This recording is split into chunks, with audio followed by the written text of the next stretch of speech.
बंगाली खुद कांटेक्ट करेंगे इंडिया के साथ और वो इंडिया से हेल्प मांगेंगे। तो हमारी वीकनेस है ना, इंडिया तो ले रहा है चीमा साहब। The textile industry, the backbone of the economy of Bangladesh, is bearing the brunt of the crisis. 2 दिनों में भारत में कपड़ा बनाने वाली कंपनियों के स्टॉक्स 20% तक बढ़ गए हैं।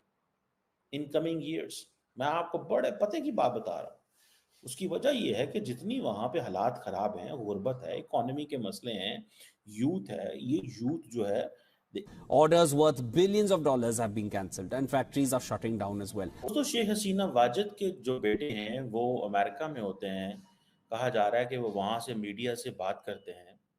उन्होंने कहा है कि पाकिस्तान तो बना था लेकिन बांग्लादेश दूसरा पाकिस्तान बनने जा रहा है। ये क्यों कहा उन्होंने? वो कई बंगाली ये भी कहते हैं कि पाकिस्तान से ज्यादा खतरा है कि बांग्लादेश जो है वो अफगानिस्तान बनने का खदशा है। पाकिस्तान में जनता एक बार फिर से सड़क पर निकल आई है और इस बार सड़क पर निकालने वाली जो पार्टी है वो है JUI। मैंने आप सबने TLP के बारे में तो सुना होगा, तहरीक लबैक पाकिस्तान। उसकी जो फॉलोइंग है वो है बरेलवी मुसलमानों में, और जो ये JUI है इसकी फॉलोइंग है देवबंदी। इन दोनों के कपड़े में बहुत फ़र्क होता है, सफ़ेद कपड़े और काले कपड़े का फ़र्क है, आपको देख के ही भीड़ पता चल जाएगा। तो यहीं से वो चीज़ जो है वो पनपती है, यहीं से वो चीज़ जन्म लेती है कि दोनों एक, और इन दोनों के फॉलोअर भी सेम नहीं है, दोनों को एकदम अलग है। बरेलवी एकदम अलग सेक्शन, देवबंदी अलग सेक्शन। तो जैसे TLP के लिए, TLP को भले ही सत्ता नहीं मिलती थी, TLP को ठीक ठाक वोट मिलता था, मगर इतनी सत्ता नहीं मिलती थी कि वो कुर्सी पे बैठे CM PM बने उनका, मगर स्ट्रीट पावर उनके पास में होती थी। ऐसे ही JUI का भी हाल है। JUI के पास में सत्ता भले ही नहीं है मगर स्ट्रीट पावर बहुत है। एक आवाज़ पर बहुत सारे जो हैं वो लोग निकल आते हैं, और वही लोग निकले हैं महंगाई के खिलाफ, महंगे पेट्रोल के खिलाफ, महंगी सब्जियों के खिलाफ, महंगी दवाई के खिलाफ। हर चीज़ महंगी है, बिजली आ नहीं रही है, मूलभूत सुविधाएं हैं नहीं। तभी आज पाकिस्तान में फिर से जो है वो सड़क पर प्रोटेस्ट भयंकर चालू हो। बंगाली खुद कांटेक्ट करेंगे इंडिया के साथ और वो इंडिया से हेल्प मांगेंगे इन कमिंग ईयर्स। मैं आपको बड़े पते की बात बता रहा हूँ। उसकी वजह यह है कि जितनी वहां पे हालात खराब हैं, गुर्बत है, इकोनॉमी के मसले हैं, यूथ है, ये यूथ जो है लेकिन लेटर ऑन उनको बांग्लादेश से इंगेज करना पड़ेगा, अब इंडिया से इंगेज करना पड़ेगा। आप मुझे ये बताएं कि ये जो बॉर्डर सिक्योरिटी फोर्स है हाई अलर्ट पे, किस लिए हाई अलर्ट पे है?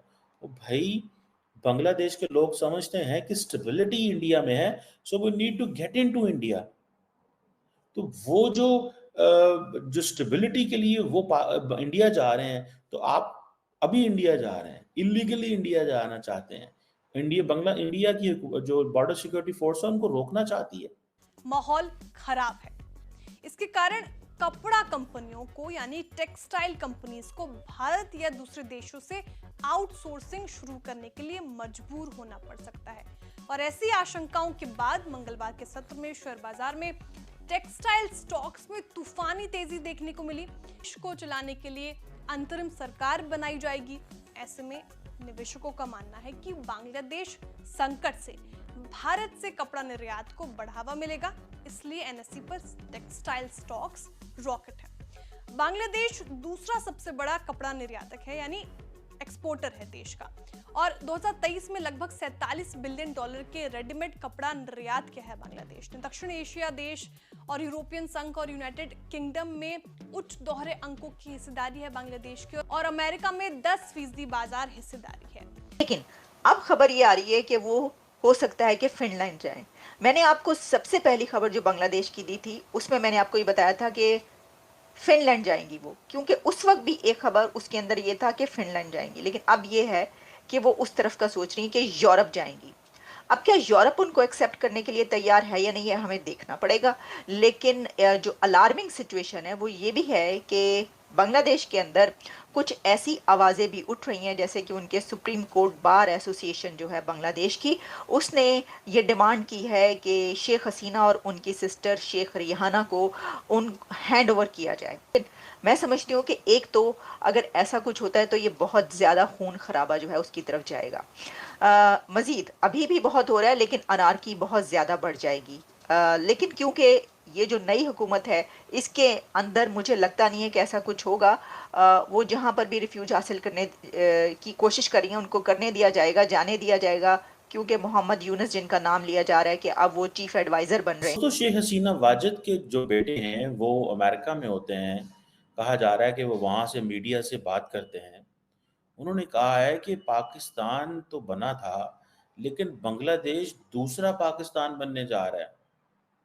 ये क्यों कहा उन्होंने? वो समझते हैं कि बांग्लादेश भी पाकिस्तान बनने जा रहा है, यानी कि पाकिस्तान की पॉलिटिकल सिचुएशन की तरह बनने जा रहा है। मतलब कि बांग्लादेश के अंदर जो इस्लामिक शिद्दत पसंद है, इस्लामिस्ट हैं, वो टेक ओवर कर सकते हैं। They can come back, they can come in power. और जिसे वो कहते हैं कि उनकी वालदा ने जो इस्लामिस्ट थे बांग्लादेश के, उनको साइडलाइन कर दिया था।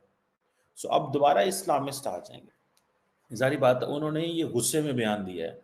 उनका ये बयान कि बांग्लादेश पाकिस्तान बनने जा रहा है, वो समझते हैं कि बांग्लादेश के अंदर अगर मौलवी आ गए, इस्लामी जमातें आ गईं, तो जैसे पाकिस्तान की हालत है कि यहाँ मिलिटेंट ऑर्गेनाइजेशंस हैं, कई जगहों पे टेररिस्ट ऑर्गेनाइजेशंस हैं, कई जगहों पे ऐसा कॉन्स्टिट्यूशन उस वक्त इस्लामिस्ट ने बनाया जिसमें पाकिस्तान जो है वो उसको लार्जली एक चीज़ जगह में फिट कर दिया गया। देखें, बैक इन 1971 आप चले जाएं, तो बांग्लादेश जो था वो उसे, जिसे वो कहते हैं ना कि उसकी बुरे हालात थे, गुर्बत थी, इकॉनमी ठीक नहीं थी, लेकिन over the period of time उन्होंने बड़ी मेहनत की। और आपको याद होगा कि अमेरिका के एक सेक्रेटरी ऑफ स्टेट होते थे, उन्होंने एक बांग्लादेश को बास्केट केस कहा था। लेकिन आज के दौर में बांग्लादेश तेजी से बदलती इकॉनमी थी, बड़ी शार्पली वो अपने आप को रिफॉर्म कर रहे थे। वो कई बंगाली ये भी कहते हैं कि पाकिस्तान से ज़्यादा खतरा है कि बांग्लादेश जो है वो अफगानिस्तान बनने का खदशा है। ठीक है जी। सो इस वक्त दुनिया जो है वो बांग्लादेश को इस लेंस से देख रही है कि मौलवी वहाँ पे वापस आ सकते हैं, जमाते इस्लामी वापस आ सकती है, बीएनपी वापस आ सकती है। सो मेजॉरिटी लोग जो है जिनकी टेंडेंसी जो है वो इस्लामिस्ट है, वो पावर में आ सकते हैं। पाकिस्तान बनने जा रहा है।